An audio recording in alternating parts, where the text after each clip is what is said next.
작은 일에도 욱 하고 내가 미쳤나 자책해 본 적 있으시다면 이 이야기는 당신의 뇌 작동 원리를 담은 가장 정확한 기능 분석이 될 겁니다. 우리는 흔히 화를 못 참는 사람을 두고 성격이 급하다거나 인내심이 부족하다고 말하곤 하죠. 하지만 뇌과학적 관점에서 보면 그것은 인격의 결함이 아닌 뇌 기능의 오류인데요. 그저 당신의 뇌 속에서 충동을 멈추게 하는 억제 기능이 약해져서 신경계가 과부하된 상태라는 신호일 뿐입니다.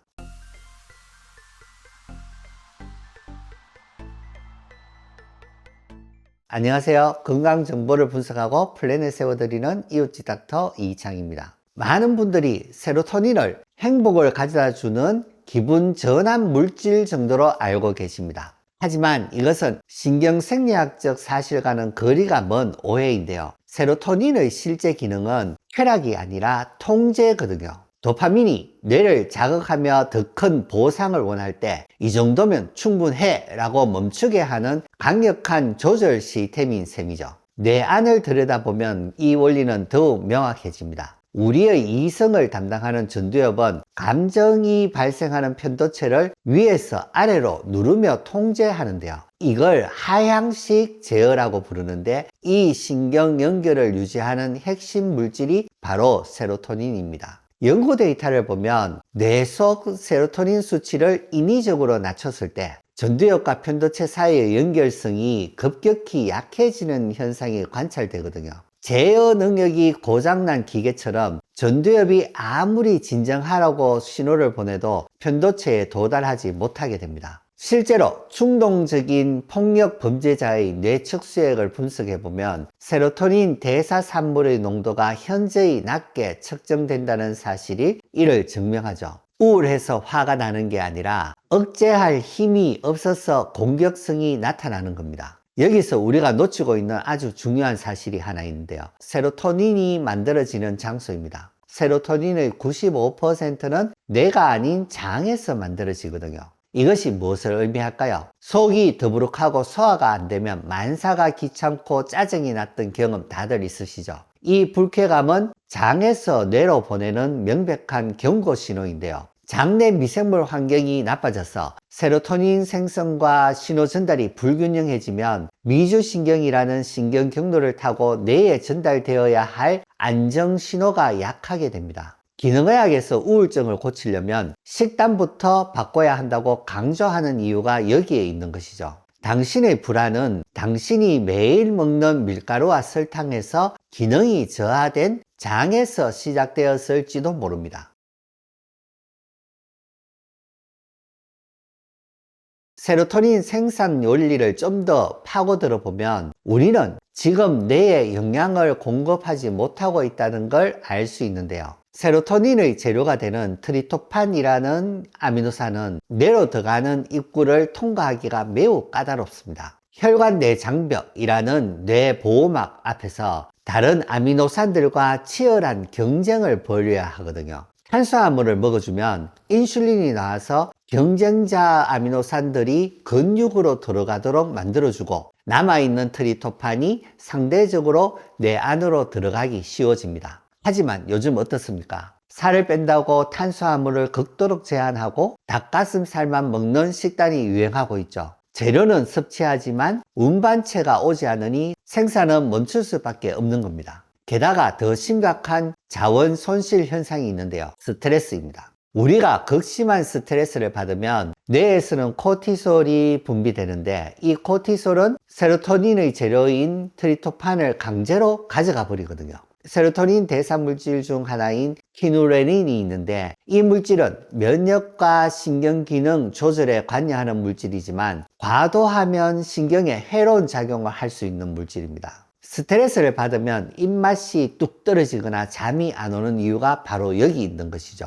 이 부족 상태는 밤이 되면 수면장애라는 결과로 나타납니다. 많은 분들이 불면증을 밤의 문제로 생각하지만 사실은 낮의 문제일 가능성도 큽니다. 낮에 만들어진 세로토닌이 밤이 되면 멜라토닌이라는 수면 호르몬으로 변환되기 때문이죠.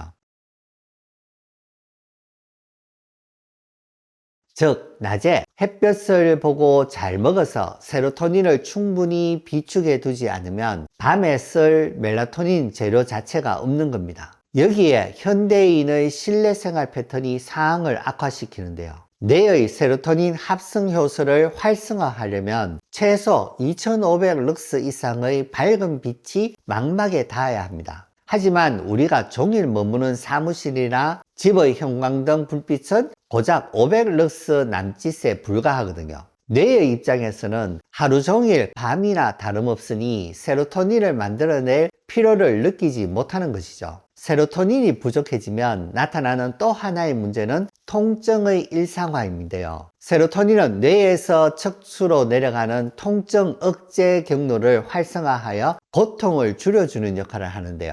병원에 가도 특별한 이상은 없다는데 여기저기 쑤시고 아픈 신체화 증상을 겪는 분들이 많습니다. 남들에겐 아무렇지 않은 작은 자극도 세로토닌이라는 조절 물질이 사라진 당신의 신경에는 날카로운 고통으로 입력되고 있는 거죠. 환경적인 요인만큼이나 치명적인 것은 우리가 맺고 있는 관계의 방식입니다. 뇌과학에는 사회적 패배 스트레스라는 개념이 있는데요. 동물 실험에서 쥐가 강한 개체에게 반복적으로 제압당하면 뇌의 수용체 기능이 떨어지면서 우울증과 유사한 행동을 보이는데요. 현대사회에서 이 역할을 하는 것이 SNS입니다. 타인의 화려한 편집된 삶과 나의 현실을 끊임없이 비교하는 행위는 뇌에게 너는 부족하다는 데이터를 지속적으로 입력하는 것과 같습니다. 이런 비교가 반복되면 즐거움을 느끼지 못하는 상태, 뇌의 기능이 고장난 상태가 되는 것입니다. 이쯤이면 궁금하실 겁니다. 저하된 조절 기능을 어떻게 회복해야 하는지 말이죠.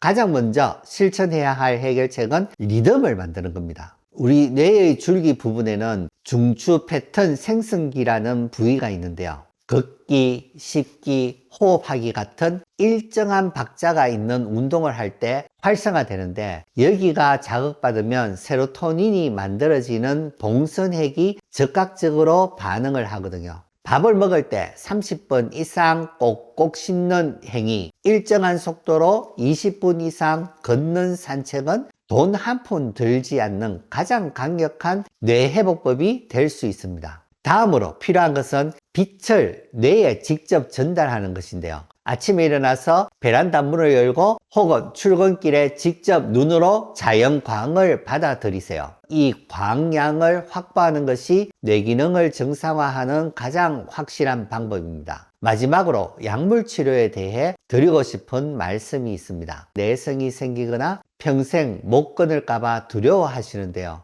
기능의학을 하는 의사로서 저는 이렇게 말씀드릴게요. 약물은 위급한 상황에서 사용하는 긴급 처치 수단이라고요. 증상이 심각한데 나는 내 힘으로 해결하겠다며 버티는 건 위험한 고집일 수 있습니다. 진정한 치유는 약을 먹는 동안 다시는 문제가 생기지 않는 건강한 몸을 만드는 데 있습니다. 약으로 확보한 에너지를 밖으로 나가 걷고 가공식품 대신 장을 살리는 음식을 먹고 햇볕을 쬐며 수면 패턴을 바로잡는 것, 이 치열한 신체 회복의 과정이 없다면 약을 끊는 순간 증상은 다시 찾아오게 될 겁니다. 우리의 목표는 약 없이도 평온한 상태를 유지하는 자생력 있는 뇌를 만드는 것입니다. 오늘부터 뇌에게 굶지 말고 영향을 주세요. 장을 편안하게 하고 햇볕을 쬐며 규칙적인 움직임으로 뇌를 깨우세요. 지금까지 평생 건강을 위한 기능의학 파트너 할매보영 원장 정신건강의학과 전문의 이창이었습니다.